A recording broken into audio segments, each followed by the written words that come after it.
Welcome to Fan for Racing Radio. I'm Fan for Racing Sharon, and I have Taz with me today. So we're going to get into the COTA Fantasy Report for the NASCAR Cup Series.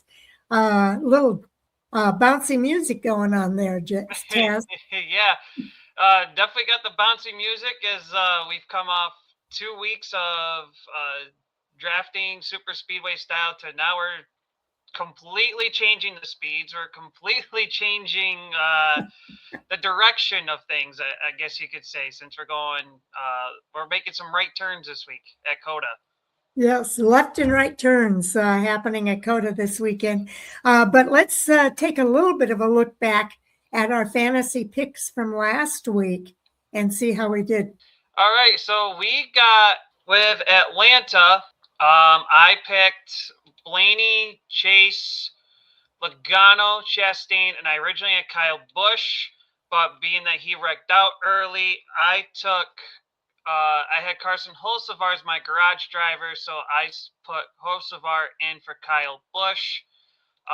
That change was made before the end of stage 2, so I was able to make that move, which you can do for the NASCAR fantasy game if you play that. To play the fair rule on Sharon's side, she also had Blaney, Logano, Chase, and Kyle Busch, but she had Ricky Stenhouse Jr. in her lineup and Chastain in the garage. To make it fair, I put Chastain, since I made the switch from Hocevar to replace Kyle Busch, I let Chastain replace her Ricky Stenhouse Jr., being that Stenhouse Jr. also wrecked out early in the race.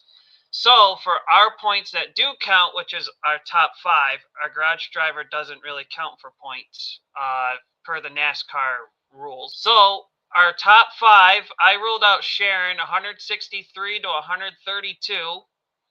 And then our head-to-head matchups, I got 2 out of the 4 right, giving me an extra 20 points. Sharon got 3 out of 4 by taking the Zane Smith over Carson Hocevar, or Michael McDowell, I should say. So she scored herself an extra 30, but in total, I scored 183 to Sharon's 162. So I got the little bit of an edge there. Here's the head-to-head matchups. Reddick obviously won the race over Chase Elliott, finishing 11th. Riley Herbst finished 33rd, lost out to Keselowski, finishing 17th.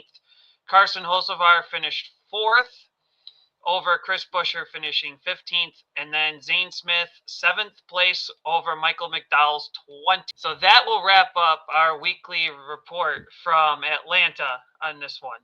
All right. So I'm starting 20 points behind. I'll have to work on that for this week.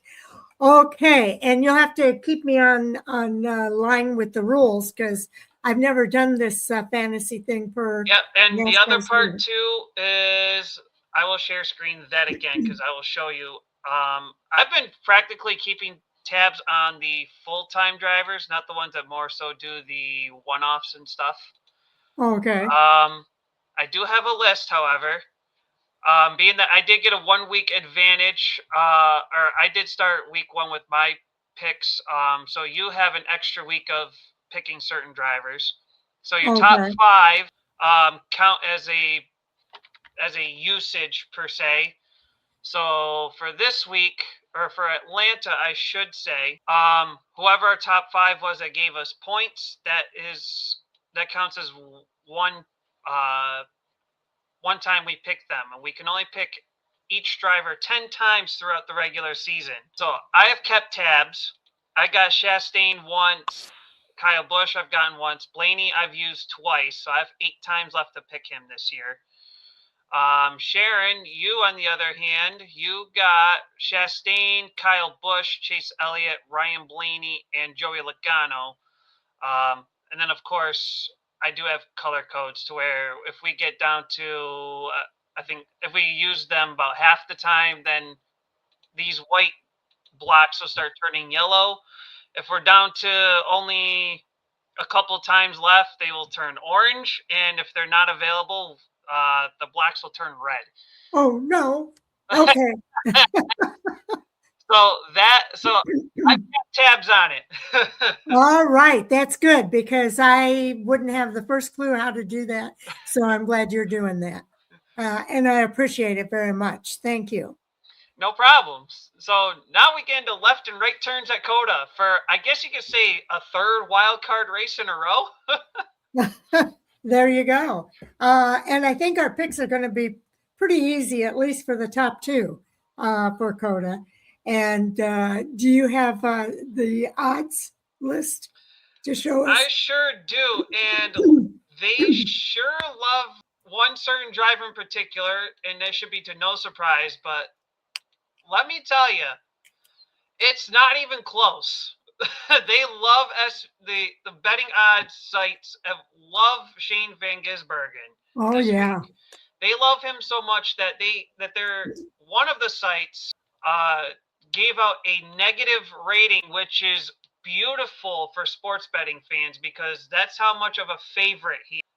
Caesars gave him a minus 110 betting odds, which is absolutely amazing in terms of looking at who your favorites are, which we obviously knew SVG was going to be one of the favorites going into this week anyway.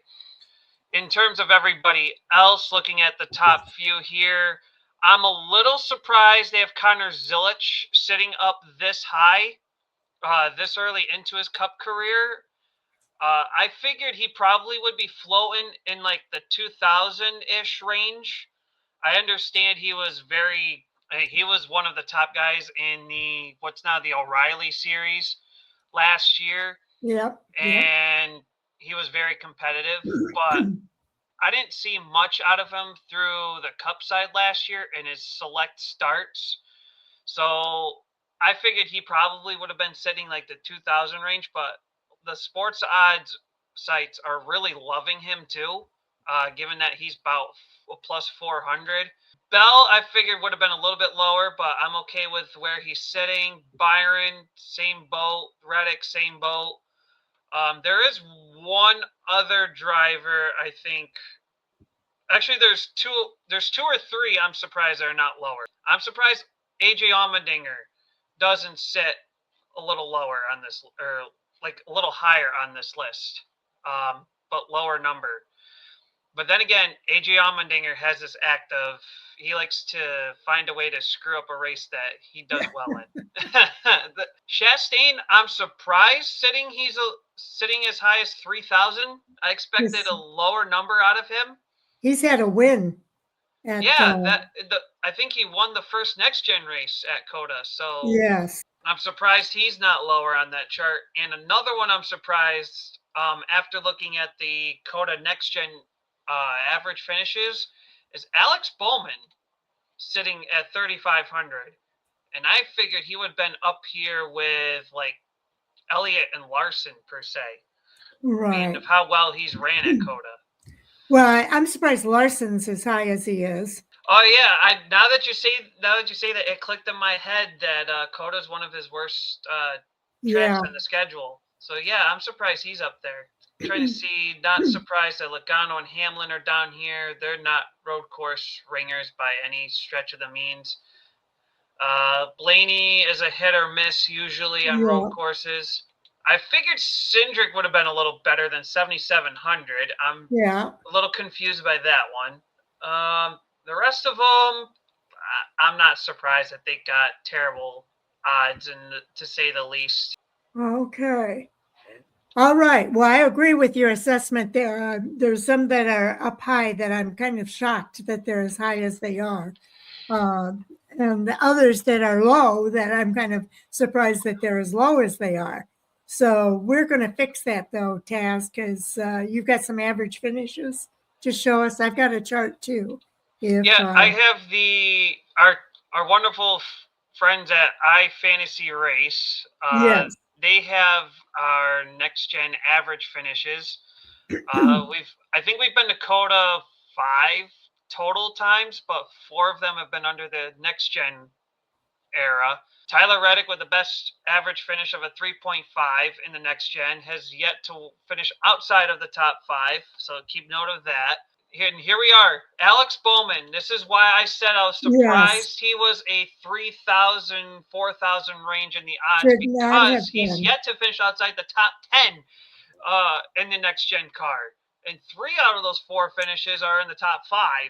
So I'm surprised he's as low in the odds column than what we're seeing here. William Byron, on the other hand, outside of the 12th, he's a top 5 runner.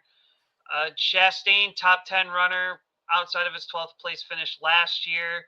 Chase Elliott, not surprised. I know he's good on road courses. Christopher Bell, I believe he wrecked or had a mechanical problem for that 31st finish.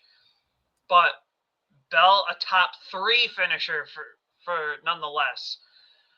That's another one to point out. SVG, I think he struggled. Oh, I know why SVG struggled in 24. I think it was because of the corner cutting stuff or whatever. I think he was. Yes. I think he was so used to the supercar F1 corner cutting rules that NASCAR kind of has a leniency for, which now he understands and completely takes advantage of that when he can. But yeah, based upon some of these, again, Hamlin that's normally up higher on a lot of these lists, sits lower. But their results justify that. I think Briscoe's results changed the hands of the odds, because the odds said he's a plus 2,300 on average, but he's sitting probably, I would say probably like, to me, it would be like a 25 to 3,000 range for him. But everybody else doesn't really stick out much either. And you see here, Kyle Larson, look at that, can't even score a top 10 at COTA. Yes, yes, and I've got some stuff here to show you about that too. Allmendinger has, like I said, great road course racer. Allmendinger, great road course racer, but he has the act of ruining a race that is his to be doing well in. Jesse Love is making a start at COTA. Remember, and I think he's got some good figures. Jesse Love is the only outsider that's coming in. I know Joey Hand is on standby for Brad Keselowski this week if Keselowski needs to sit out of the car. And look at his numbers. He's at a 24.3. So if Joey Hand comes in, that's going to be something to consider there, because he's a good road course racer. I'm trying to look at if there's other open cars. I think the only open one this week is Jesse Love in the 33 that I'm seeing here. Yeah, it's 37 cars this week. So outside of outside of our typical, we have Jesse Love for RCR making a start, and then of course Brad Keselowski has Joey Hand on standby if Brad Keselowski needs to get out of the car. Which I believe, if I remember right, Joey Hand ran the Chicago Street Course for RFK. Well, I think it was either a year ago or 2 years ago, and he did. And I think he did very well. Okay, I was going to ask, do you remember how well he did? Okay, I've got some other stats here that I want to kind of bring up that kind of confirm a lot of what you're talking about there. Okay, now in this chart, is that big enough, or do I need to go bigger? I would go a little bigger. I mean, I can read it, but I know our viewers might struggle, or there may be viewers that struggle. Yeah, I think that looks good right there. Okay, now this shows William Byron and the first of all, the most laps led. You've got William Byron at the top of that list. Christopher Bell's at the bottom of the list, but that's a little bit misleading. The one I really want to hit on is the hit or miss track for several drivers. Even though they've got high average finishes, William Byron is second best of all tracks. His average finish there is 6.2. Alex Bowman, best of all tracks at a 5.2. Tyler Reddick, best of all tracks at a 4.6. And Ross Chastain, best of all tracks at a 5.6. So that justifies what you were saying about Ross Chastain. Chase Elliott, again, best of all tracks at a 6.3.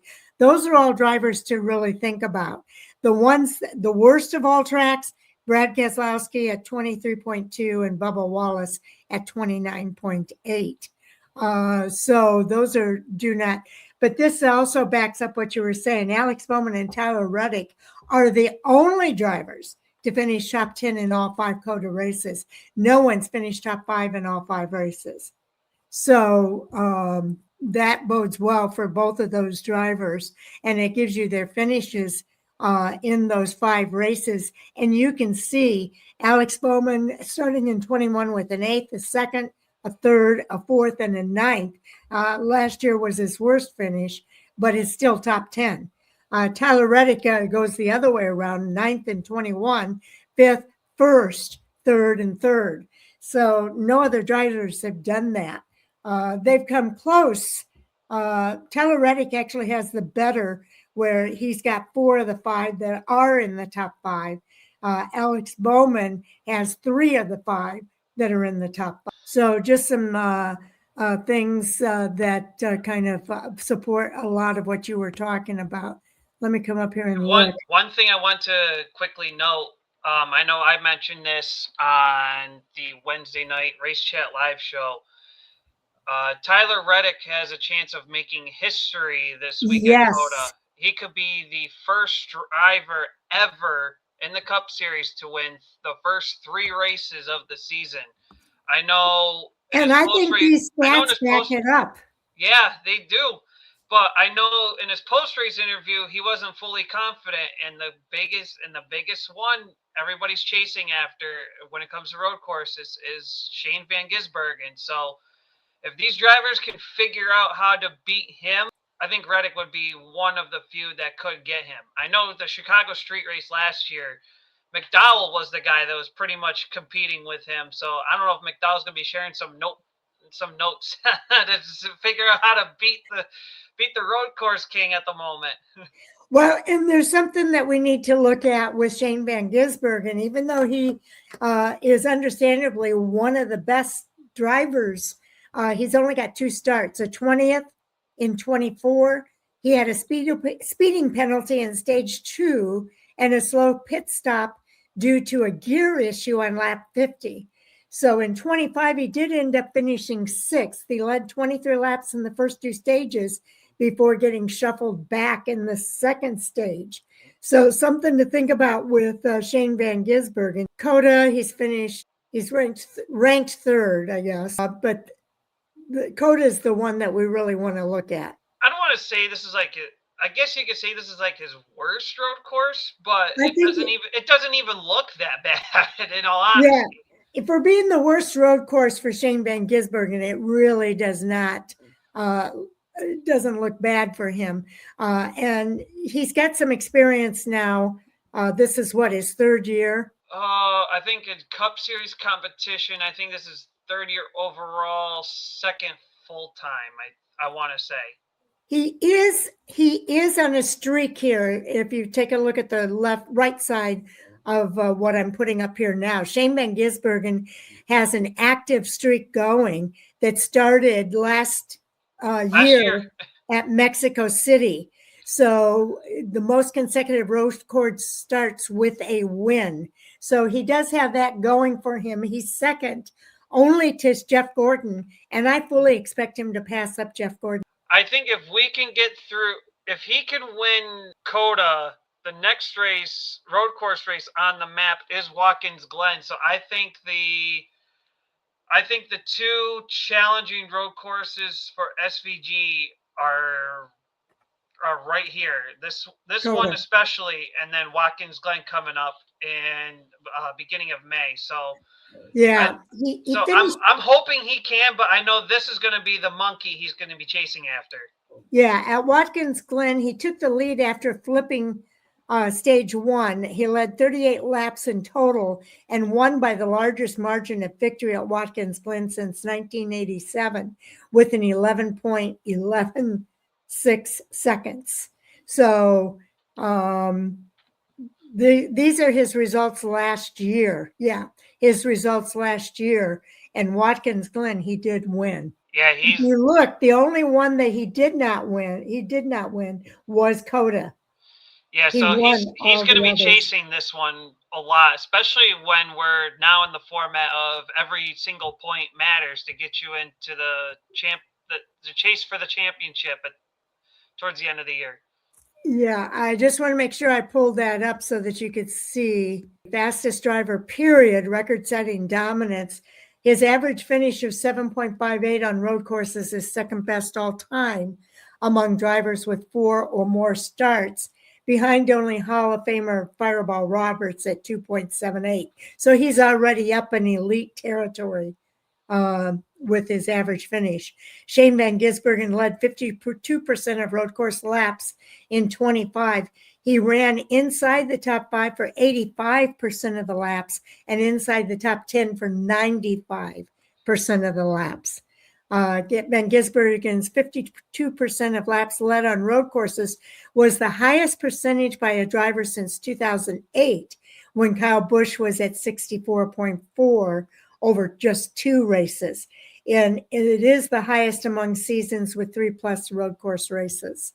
So 3 of Shane Van Gisbergen's wins last year had largest margins of victories on road courses since 1988.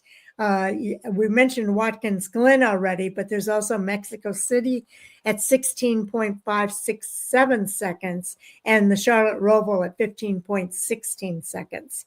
25 was the first season since 1966 where 2 road course races had margins of victories over 15 seconds.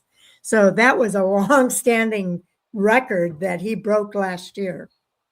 He's on a tear. He's on a tear.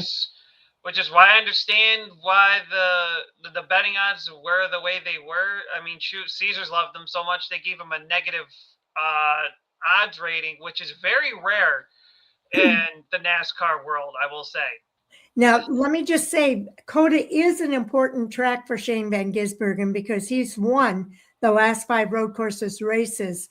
Only Jeff Gordon has won 6 straight from 97 to 2000. He could become the first driver to get their first 7 Cup wins on road courses, and he scored his oval best finish of 6th at Atlanta last week. That does not bode well for the competition. No, because, I mean, shoot, SVG's got the road courses. I think he could be a force with short tracks this year if he can get that. If he's running 6th at Atlanta, I mean, I understand there's a lot of drafting involved with that track, but Right. he was in like 2 or 3 instances shuffling from the back of the field, and he came up to a 6th when the fat lady sang at the end. So I think SVG could be a serious contender this year. He seriously could be. Now, he finished 14th at COTA in 24, a 3rd in 25. He got a 2nd on the Chicago Street Race and did not finish in 24, but he was running. Yeah, I remember that. He was getting ready to go for back-to-back Chicago Street Races, and early on he smacked the wall enough, and yes, it broke like a toe link. And of course, these next-gen cars, if you break a toe link, you're pretty much done. They ain't fixing that. Yep. So he's got some really good stats here. It's going to be his 53rd start, the fewest number of starts to 7 Cup wins, and notable drivers to starts to 7 wins. Tony Stewart had 61 starts before he got 7 wins. Ryan Newman 70, Jeff Gordon 78. Jimmy Johnson 80, Greg Biffle 91, and Kurt Busch 93. And what we say, this is going to be SVG's 53rd career start, and he's going for his 7th win. So he could make some history with that stat as well. Yeah, he could definitely beat Tony Stewart in that record book. Yeah, he won't beat some of the greats that we see on the left-hand side with Marshall, Tim Flock, AJ Foyt. He ain't going to get those guys, but he could definitely get Tony Stewart if he were to win at COTA this weekend. That's why this is an important race for him. But it's also going to be important to Tyler Reddick. Tyler Reddick wants to go for that 3 in a row. 3 in a row, exactly. So COTA had the closest margin of victory among all road courses in Cup each of the last 2 years. Last year's margin of victory was a 0.433 seconds. That was the smallest for a road course since the Daytona road course in August of 2020. And then the winning pit strategy. A lot of this has to do because the length of the race changed over time here at COTA. But Christopher Bell did it with just 3 pit stops in 24. William Byron did it with 3 pit stops in 24. Yeah. Tyler Reddick won on the longer track. Yeah. Last year, 2025 was the first time they did what's now the short NASCAR course is now what they call it. Okay. Everything from 24 and earlier was the full course. I know 2021 was I'm going to call it the monsoon race, being that it was very bad rain-wise, and I remember they called that race early because they had some serious crashes because of vision problems, and NASCAR said in the safety after we've witnessed 1 or 2 bad accidents and quite a few near misses, NASCAR just said we got half the race in, we're going to call it for safety. And so these are the drivers that have wins there since 2021. And but now the one question I have and remains is how is pit strategy going to play out this time? Because we've seen the last 2 races where everybody is really chasing for these stage points. Whereas in the playoff format, they could ditch the stage points and go pit early. If they finish top 10, okay, that's a bonus. If they didn't, it wasn't a big deal because they were chasing for the win to be locked in the playoffs. This year, there is no win in you're in. It's every point matters. So how does pit strategy play? Do they pit early so they could stay out and try to get those points? Or do they do what they've done in years past and say we'll ditch the smaller points and we'll go chasing for the big ones? Right. I think I'm showing you these stats because I think it could be a little bit deceiving thinking that Shane Van Gisbergen or Connor Zilisch are going to win these races. They might be good picks, but they do not have wins at that track at this point. No. Connor may have a win in the O'Reilly series, but that's I would like to see. I'm kind of hoping that the Fantasy Hub kind of highlights him to see what they say, because like I said, I know in the O'Reilly series, he did great in it last year. I know he was a top road course guy last year. He competed right with SVG, but again, this is the Cup Series, completely different car, tougher competition than what he had last year. I don't know if I expect him to be swinging out of the gate. I'm hoping he's at least a contender. Yes. I just don't know. I don't know if I can see him swinging out of the gate. What? Who are you saying that about? Connor Zilisch. Connor Zilisch. Okay. Yeah, I'm kind of anxious to see how that plays out as well. I think that Van Gisbergen has some really good reasons to go after that win this week, and I shared that, going after the 7 wins in the shortest amount of time, and then also that streak that he's on of 5 straight wins on road courses. He wants to get to that 6th win and tie Jeff Gordon. Exactly. So there's reason for him to go after it for sure. All right. NASCAR Hub, let's see what you got for me this week. Okay, let's see. All eyes now shift to the Circuit of the Americas this Sunday for the NASCAR Cup Series first trip to a road course this year. That race, by the way, will start at 3:30 p.m. Eastern Time on Fox. They'll have in-car driver views on HBO Max. Radio coverage is PRN Radio and SiriusXM NASCAR Radio. Now, keep in mind that Trackhouse Racing has 2 of the favorites in the field, and their most experienced driver is a former winner at the 20-turn venue. I think this week we have 17 turns. Tyler Reddick was the 23 COTA winner and is aiming to become the first driver in history to sweep the first 3 races of the Cup Series season. He has motivation to go after that win this week as well. So, who are your drivers that must start? Well, a lot of people are putting these 2 guys at the top of the list, but I'm going to read you some stats here. They're saying must start Shane Van Gisbergen, the 97 at Trackhouse Racing Chevrolet. Van Gisbergen is looking to make his own history this week, attempting to join Jeff Gordon as the only driver ever to win 6 consecutive road course races. He clobbered the competition while turning left and right in 25, scoring 73 points more than the second highest points tallier, Christopher Bell, who won the race. His average running position at road courses last year was 2.9, according to Racing Insights. So some good information there with regard to Shane Van Gisbergen. Tyler Reddick, though, driving the number 45 for 23XI Racing in a Toyota.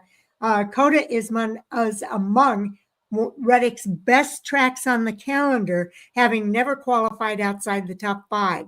His finishes haven't been too shabby either, with 4 top 5s in 5 starts and a worst finish of 9th.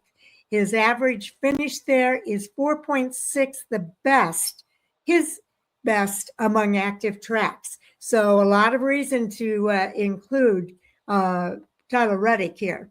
Connor Zilic is the 3rd driver they mentioned here.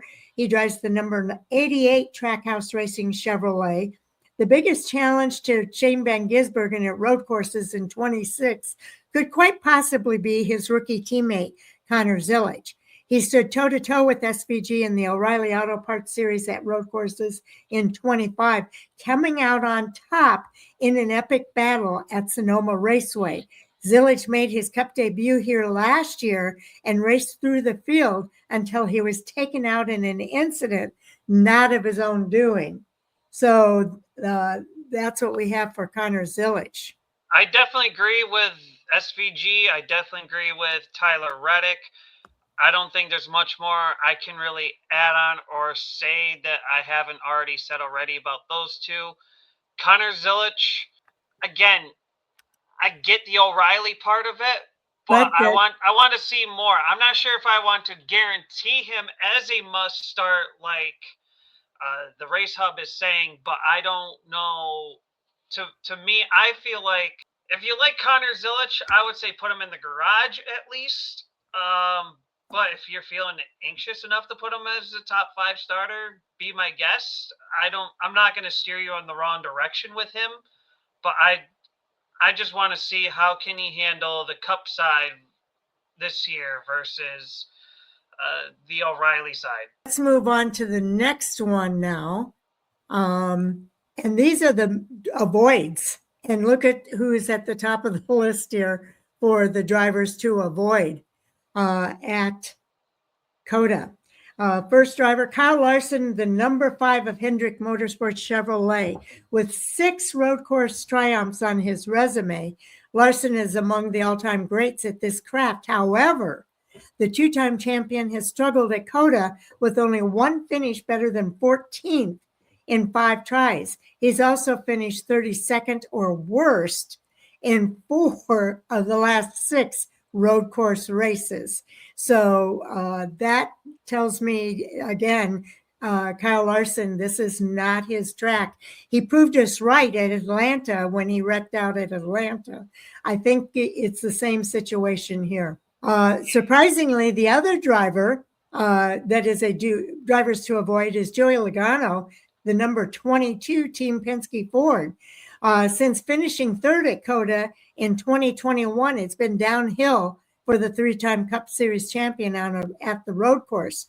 3 of his last 4 finishes in Austin have been 24th or worst, dipping his average finish to 19.4, tied with Talladega Super Speedway for his worst on the schedule. Wow, I I didn't think Talladega was that bad for him. And we're not even talking about Talladega. I mean, I'm not surprised COTA is his worst average finish, but I didn't think Talladega was that bad. But anyway, yeah, I agree with Logano. Nothing has been pointing his direction. He's never been a road course guy. Kyle Larson, on the other hand, depending on what road course you're talking about, he's at least decent at them. Right. I think COTA's been the Achilles heel. Yes, it's been one of the worst ones for him. So I would have to say I would have to say keep him off keep him off for another week. I mean, this is my third week in a row. I'm not even considering using him. So I think I could say I've easily bought myself 3 extra weeks with Larson.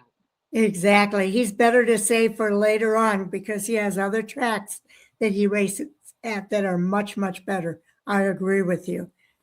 Okay. Next up, we have our sleepers of the week. And we've talked about him already, how good he is on the road courses. He also has a win there. But let's give you the actual stats here.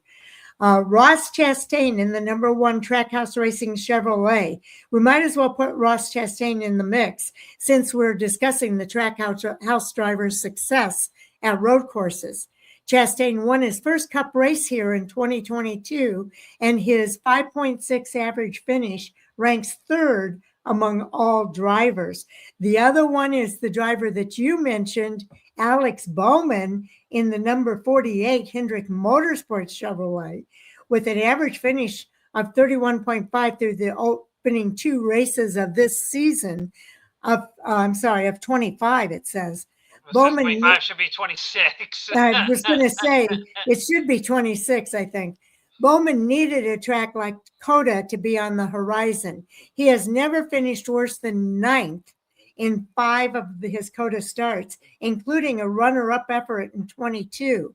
His 5.2 average finish here is the best of all Cup circuits with multiple starts. So Alex Bowman is definitely a driver to consider along with Chastain if you're trying to figure out who to put up here in your 5. Can't steer wrong with Chastain at COTA, and Bowman, the stats just say it all. I'm not going to lie here. I'm not sure why the betting odds are kind of hating. I don't want to say hate, but it's the only word I can think of at the moment.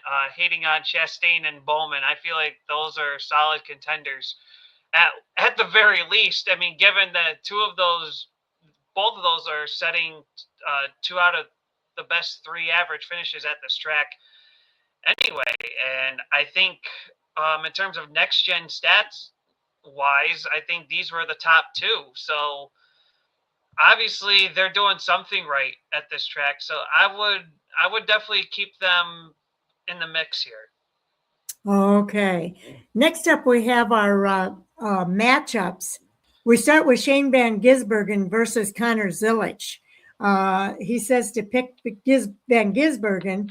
This will likely be an ongoing battle at road courses throughout 26 campaign at COTA, though, and Van Gisbergen should get the advantage given he has multiple starts in the next-gen car. He has looked human in those starts, however, banking a best finish of 6th in the 2 races that he has at COTA. Who's your pick? I'm taking SVG over Zilisch. I'm hoping that I could see what I saw last year in the O'Reilly series with these 2. But again, SVG has had a full year of at least 1 full year of the Cup competition. Obviously, before that, he's had select starts with the Cup side. So he knows the drivers. He knows the competition. He knows how everybody runs. Zilisch, however, young upcoming driver, promising career, first full year in the Cup Series. I know that they made the point of him. He was starting to come through the field during last year's race before he got caught up in somebody else's mess.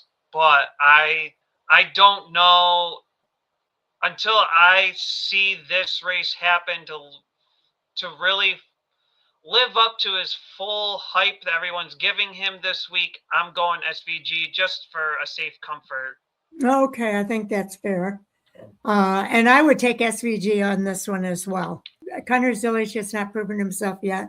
As you say, in the next gen car, we know he's good on road courses. He might be a good garage pick. I would bank on SVG rather than Connor Zillage this time around. Okay, our next, maybe that might change though as the season goes along. We'll have to see. Now, Tyler Reddick versus William Byron.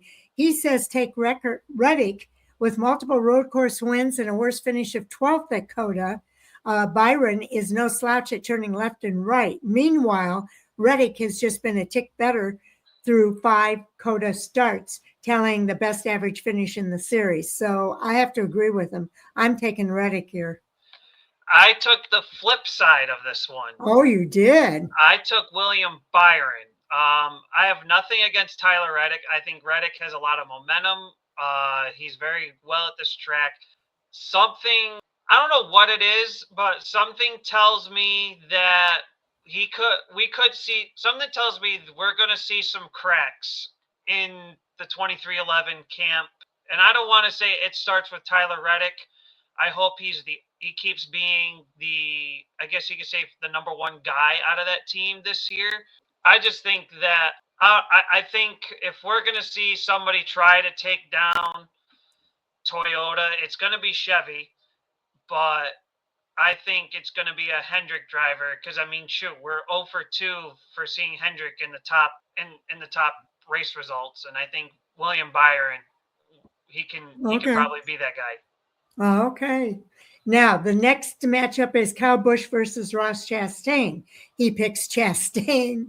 It could be argued that Busch should be favored here. He has a pair of top 5s in 3 trips to COTA with Richard Childress Racing and even led a season-high 42 laps in the race last year.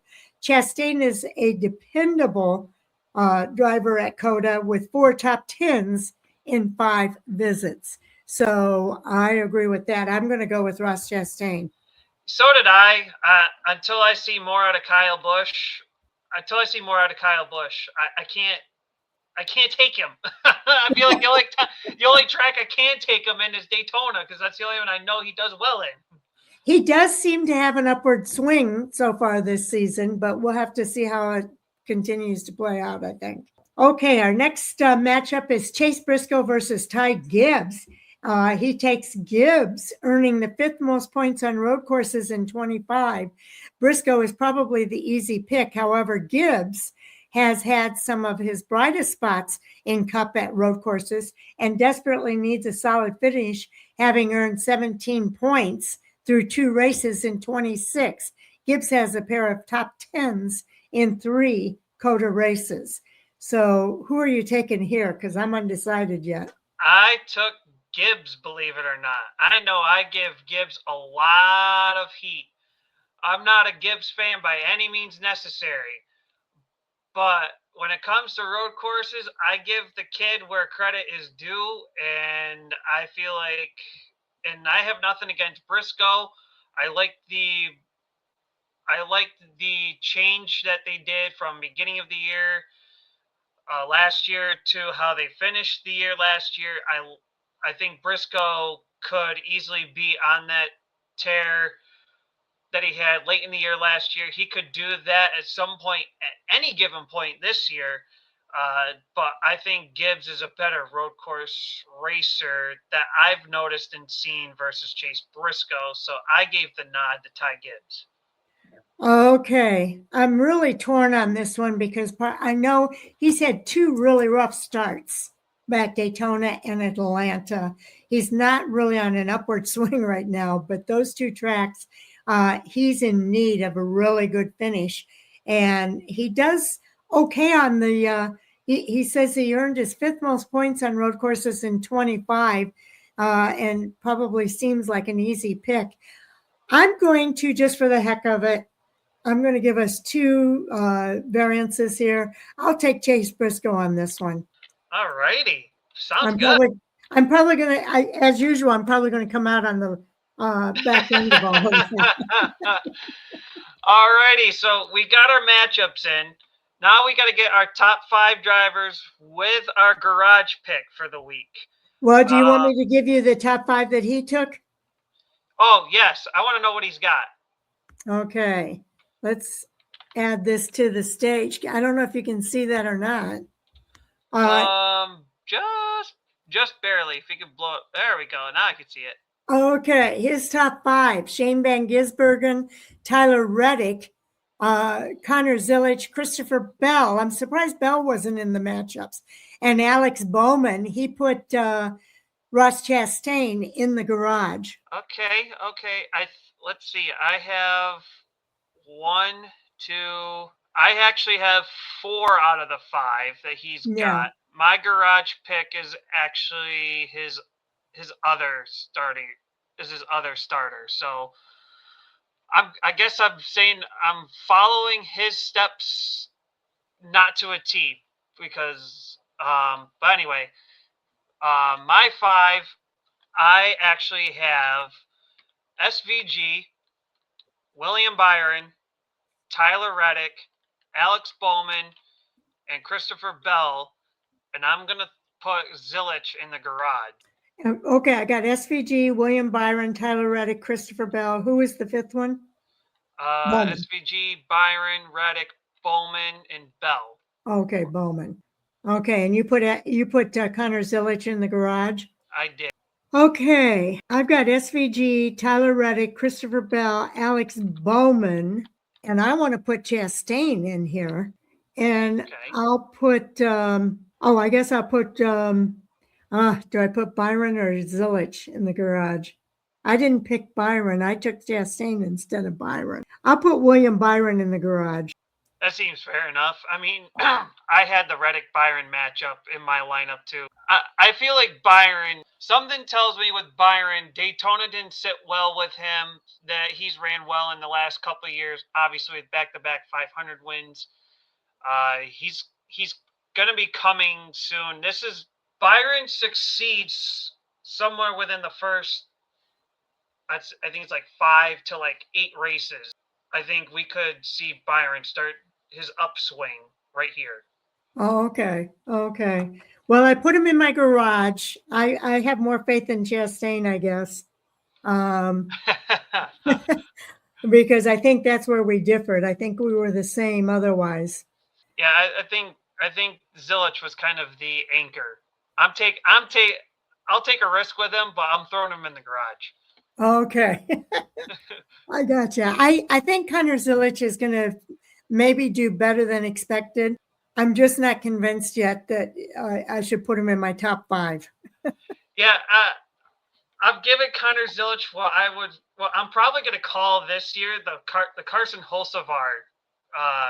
Oh yeah, he's going to be a surprise. Carson Hulsevar selection. I feel like I'm going to have Hulsevar sitting in my garage, and if somebody wrecks out, I may have to put him in just to give me something. But yeah, I feel like Connor Zilisch is going to have to take the spot this week. Okay, and I trust you to make the same decision for me, or a similar decision for me, if I get into a bad situation here as well. Yeah, if whatever gets each one of us the most points. If I make a switch, I'll see if I can make a switch for you if it benefits you better. If it doesn't really benefit you better, I'll probably keep how you got it. But we'll see how the race plays out. I'll take any benefit I can get against Taz. Because I tend to come out on the bottom end just about every week. I've had a few I remember 2 or 3 weeks last year you did bite me, and I think one of those you really bit me because I stunk in the water towards the end of the year last year. Well, it doesn't happen often. Let's just put it that way. Taz, this is one of my favorite things to do all week is the fantasy report. I'm really glad that you're back this year. And I look forward to continuing to do this throughout this season. And I just hope that we continue to have fun with it. Oh, I like this every week. It's definitely one I look forward to. It kind of gives me some options to work with, and of course, I fantasy league with the 110 Nation Race Chat Live Yes. folks. So I'm currently sitting in third on that one. I'm like a few points behind second place, but I also have a few points. I only have a couple, like a 5-point gap on fourth place. So we're in a really tight mix here. I'm trying to chase after first, but I got a little bit of ways because I know Daytona I stunk in that one. Oh dear. I did. Oh dear. Well, things will be fun to follow this year, and definitely looking forward to it. We have completed our COTA Fantasy Report for the NASCAR Cup Series, but is there anything else that you want to say before we go, Taz? Just want to say thank you everyone for tuning, listening in, however you view these these forms of content. Don't forget, you'll also see me pop in on Wednesday nights with Race Chat Live at 7 p.m. Eastern, 8 p.m. Central. You'll see me with my good friends, Mr. CJ Sports and Chris Creighton. That's where he has his most fun of the week. Yeah, it is. Be sure, be sure to tune in Wednesday nights. That's where we are. Go follow the Race Chat Live and 110 Nation Sports pages on Facebook, of course. Don't forget to give Miss Sharon a follow, subscribe to her YouTube channel and her pages on Facebook as well, as we start streaming not only through YouTube but also through Facebook to catch our shows as well. And we are getting a lot of views on Facebook, so that's been very productive for us. I will tell you that Jay and I will be back on the other side of the weekend on Monday night with our Hot Topic Sound Off and review of the racing over the weekend. And we kind of have fun with doing that as well. And so watch for that on Monday night. Sal is going to be at Kern Raceway this weekend. He's hoping to maybe pick up an interview or two that we can put up on the YouTube channels. So watch for that. And he's been on Tuesdays, we've been doing interviews that Sal's been putting together. But I put that offer out there for everybody. And I still want to interview Taz as a flagger at his Dream Raceway. Dreamfield Speedway. Dreamfield. We start in April, as a matter of fact, I do believe. I know this year we're going from 1 or 2 races a month to we are now running more weekly. Our first race of the season starts on April 17th. Where we have our regular classes run to start the year. Plus, we have the Outlaw Predator Series making their first trip of like 2 or 3 at the track this year. We do have a new class for our weekly competition this year. That is what we call, they're called the 450 Outlaws. And if you are not familiar with those carts, I say carts. I think they're sprint cars. They're mini sprint cars on steroids. Oh my.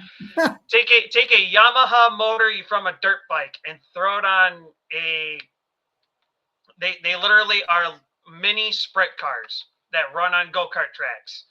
Wow, that sounds like fun. They fly on our track. I think the record is like 8.5 seconds a lap. Wow. So, and I think the slowest I've ever seen them run is like 10, maybe 11 seconds a lap at the track. So, and as far as I know of, we went from, I think, with them making select shows last year, I think they averaged from like 5 or 6 per show. This year, now being a weekly class, outside of them running their own stuff, I think from what I've heard, we're going to look at averaging at least 10. So we're looking at some major races, and I believe we are looking into streaming our races as well this year. So I'll be on camera. I'll be on camera multiple times a week. But we'll get to see Taz on camera. Yeah. Yeah. I know the details are still in the works for it, but that's what we're. But I know that we're working on streaming details for to watch the races. Okay, well, that sounds like fun, Taz. But definitely stay tuned. I've got one preview out. I've got the others that'll be coming out today for this weekend at Circuit of the Americas, St. Petersburg, first ever street race in the Cup Series, and then Kern County Raceway.